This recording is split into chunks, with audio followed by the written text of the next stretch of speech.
In the previous video of this module, what we looked at is how Google Analytics manages to identify inbound traffic to our websites and mobile applications. We talked about the process of applying UTM parameters for anything that's not a Google Marketing Platform product. And this is a way of transferring information from the website or app that were previously to your current website or app. And the reason this is important is because Google Analytics only lives on your website and mobile apps. So where the user was before they visited your website or app is unknown. And so you need to pass through context. You need to pass through this parameter or parameters to the website to tell Google Analytics where that user was before. So in this video, what we're going to look at is how we can pull that data out of Google Analytics, how we can identify the performance of these traffic that we've been able to identify using UTMs and via the other methods. The way that we're going to do this is we're going to go straight into Google Analytics form and we're going to open up the reports workspace. Within the reports workspace, there's a lifecycle collection, and the first topic within this collection is called acquisition. And this acquisition topic is all centered around how we have acquired users and sessions to the website, how we got them in. So in a sense, what were the channels or the marketing campaigns that were successful? The first way is what's called traffic acquisition, and this is where we're measuring sessions. For example, here we're looking at sessions by a session default channel group. And the other way is user acquisition, which we can see on the next chart, where we're looking at new users by first user default channel group. Underneath the overview report, there are two detailed reports. We've got user acquisition and traffic acquisition. We'll be talking about the user acquisition in a later video in this module, but in this video, I want to focus on the traffic acquisition. What this is looking at is identifying the traffic and what happens within that traffic by marketing channel. So all the work we put in to do the UTM tracking or connecting our Google ad platforms, we're going to understand the traffic that they drove to the website, how they performed. So by opening this report, you'll see that it looks just like any other detailed report within GA4. We can do all of the things we're now familiar with in terms of filtering and comparing the data. We've got our date range selector, we can add comparisons, we can add table filters.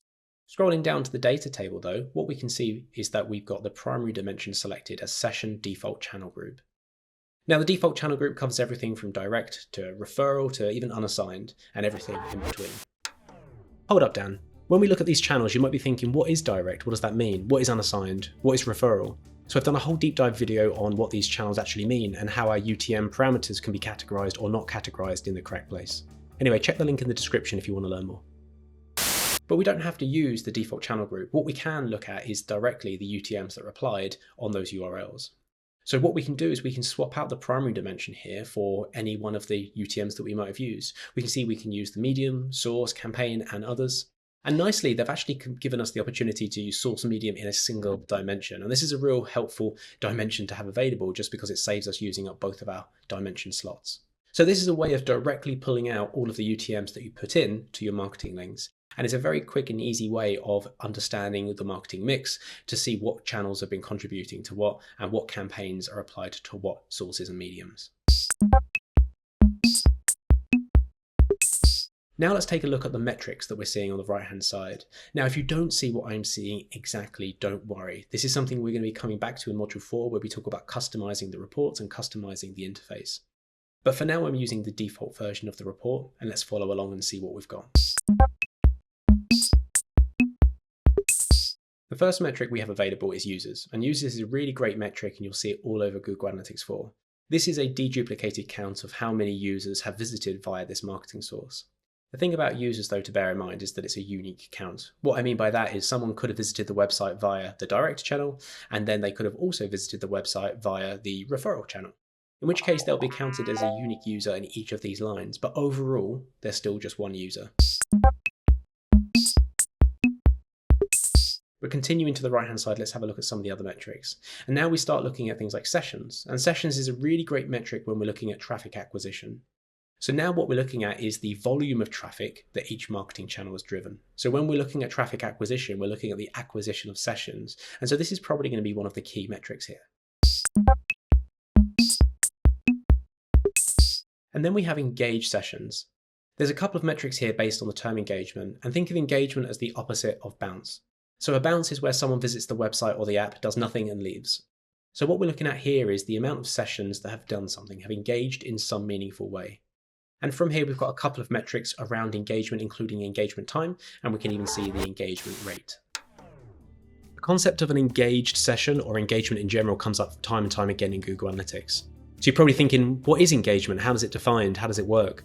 So I've done a whole deep dive video on explaining just that. So check the link in the description if you want to learn a bit more around what this thing called engagement really means.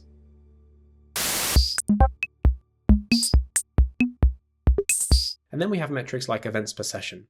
Events per session is a really interesting metric, and it doesn't necessarily tell me that something's good or bad. It's just a number we can compare against other channels. And here we can see some channels where users have performed far more actions per session on average than other channels that have performed far less actions per session. And on the right-hand side, we have the three columns that are available in most of the detailed reports in GA4. That's the events, conversions, and revenue. Now, you might not see data in some of these, depending on if you're tracking revenue or if you've set up conversions, but what I'm going to do is focus on the events column. Using this drop-down can be really useful because we can look at any event that Google Analytics collects, whether it be recommended, automatic, or even a custom event that you might have set up. For example, if I wanted to see how many purchases occurred off the sessions that these marketing channels are driven, I can use that drop-down and select purchase from the menu. And now I can see which channels are driving the most purchases. Now, you may have noticed that Dan's not actually using the key events column too much. Key events and conversions are really important in Google Analytics 4, but in these type of reports, we don't have to use them too much. Check out a link in the description for a deep dive I've done all around key events and conversions and how to set them up.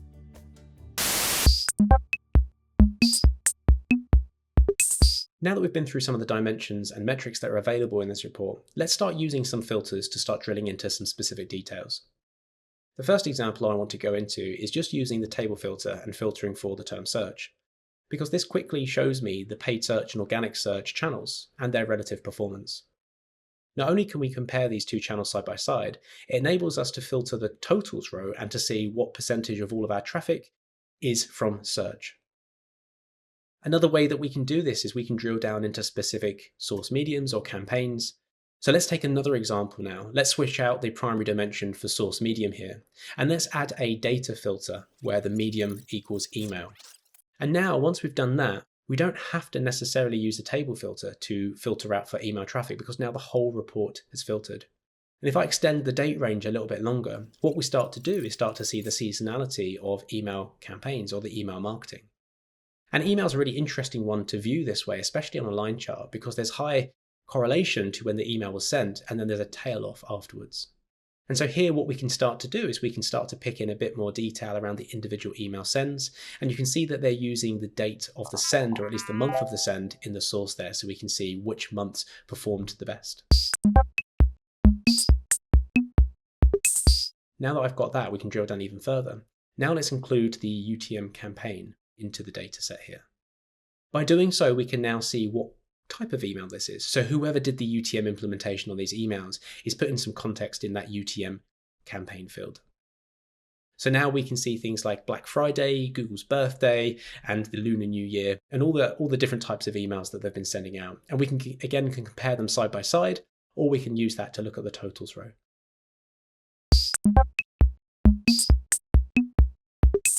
So there's just two examples of how we can use this report to understand our marketing channels, the performance of the marketing channels, and what the users did within those sessions driven from these marketing channels. We can drill down into all of the detail, assuming that the UTMs were used on the links in the first place. Thanks for watching this video. We'll be talking about the other type of acquisition in the next video. I hope you've enjoyed, and I'll see you then.